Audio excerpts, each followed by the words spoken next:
What's up, YouTubers? This is your boy Big Metro Fan 12 coming to you with another video game review.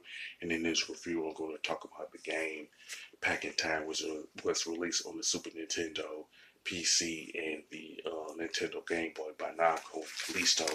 Now, the PC versions are pretty much consist of the MS-DOS version and the Mac OS version. And I believe this is the first Pac-Man platformer in the series, you know what I'm saying? Because the previous ones were like a maze type of thing, you know what I'm saying? And the plot of the game is that the Ghost Witch, Pac-Man's nemesis, put a spell on Pac-Man, sending him back to 1975. Now he had to find his way back into current time, which was like pretty much the 90s or stuff like that.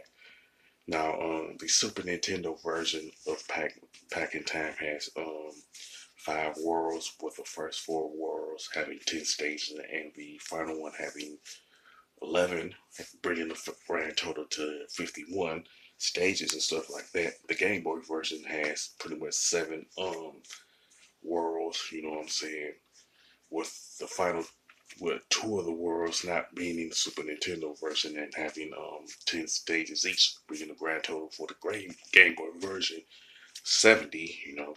Far as the MS-DOS and Mac OS versions, they have a extra world that the Game Boy version don't have, you know what I'm saying? So the grand total for those two are 80, you know. Now the now for the Game Boy version, the following worlds are the Desert, Lagoon, Forest, Pyramid, Factory Village, and the Castle. Now the MS DOS and Mac OS has the Snow Mountain as an extra stage and stuff like that as far as worlds are concerned. Now the Super Nintendo version pretty much had the mountains, the forest, the abandoned palace, the village and castle. Now the Super Nintendo version is the only one that I'm aware of that has the abandoned palace, you know what I'm saying? So I don't know why um, Namco and Kalisto have these different stages for these different versions, but I'm thinking that all 4 versions will have the same number of stages, you know what I'm saying, and worlds, you know. But pretty much, I would say all 4 versions of Pac In Time pretty much plays the same, you know what I'm saying. That's not a big issue for me, at least, you know. Now, Pac-Man will run into the 4 pesky ghosts that he ran into in the maze in the original Pac-Man, you know what I'm saying?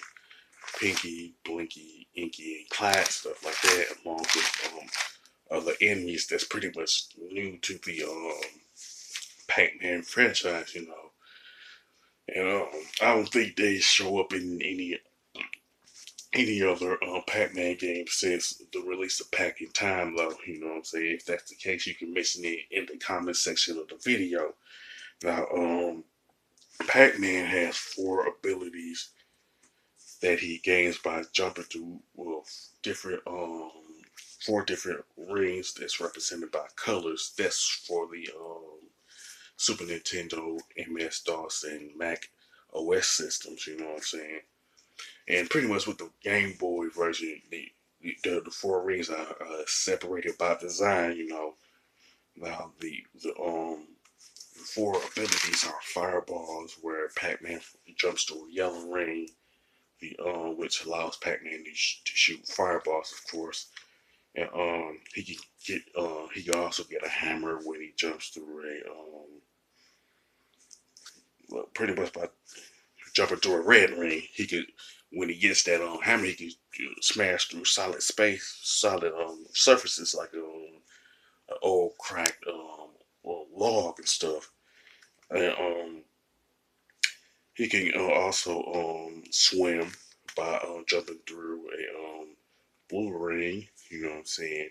You can also grab a rope to get to high places and get across a large gap by jumping through pretty much a green ring. You know what I'm saying?